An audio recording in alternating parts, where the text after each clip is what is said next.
I win at golf.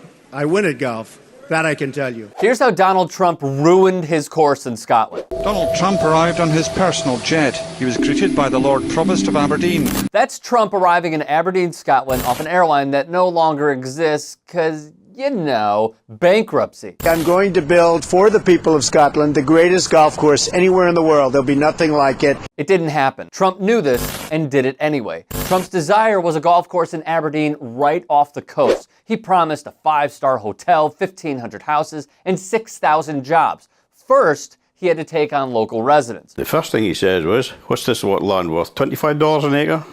This is in your dreams, it says. That is Michael Forbes, a local farmer describing his first encounter with Trump. So what did Trump do? Tonight, the gloves are off in the Trump war of words. His property is terribly maintained. It's slum-like. Trump argued Forbes' land be confiscated by the government via its poor condition. First, Minister Alex Salmond said no, thus Forbes painted Trump the greatest liar on his shed. Forbes won an award for his defiant spirit. They've described my home as being unsightly, as being a blot on the landscape. That is David Milne, a local resident. When Trump arrived in a Range Rover on land earmarked for his golf course, he said of Milne's property, "I want to get rid of that house. This house is ugly." We've had offers submitted in legal form that are meaningless and quite laughable at level.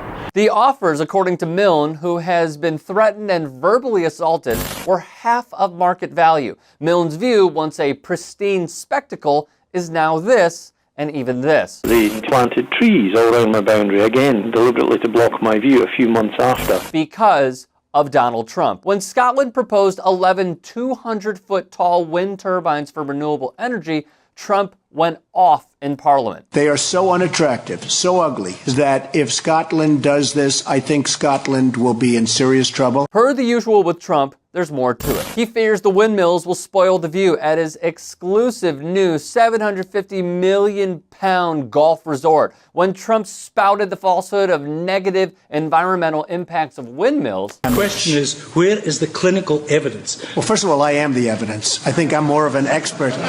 Laughed at in Parliament. And it's going to be done environmentally perfect. Another lie. For someone who said... Global warming and that, a lot of it's a hoax. It's a hoax. I mean, it's a money-making industry, okay? Why would he give a fuck about the environment?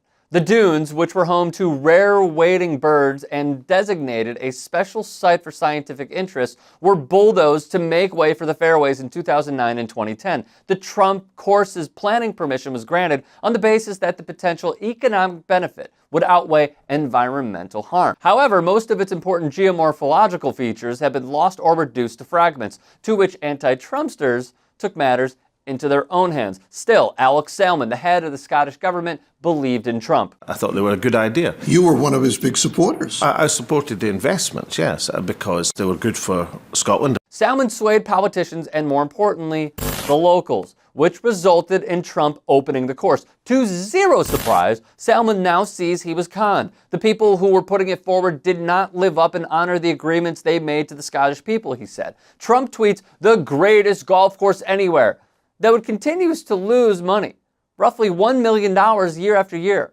ravaging war on locals who appreciate nature and green grass, not greens and mulligans. The 6,000 jobs Trump promised, try around 150. The hotel and homes he promised, still being worked on, like a golfer's swing at the driving range. The $1 billion spendings promise, try $100 million, according to the BBC. Unpopular is an understatement. Like Donald Trump and Muslims, Scotland seeked a ban of their own, and it became the largest petition to the Westminster Parliament in the history of online petitions, according to Salmond. In a recent piece done on TYT Sports, Kathy Duva told CNN, "If your claim to fame is that you've taken money from other people and not delivered what you promised, that doesn't make you a genius businessman. That makes you a crook." The people of Aberdeen, Scotland can relate. If you'd like to hear more thought-provoking content like TYT Sports on Facebook and to help in my journey to keep media independent, go to tyt.com/Rick.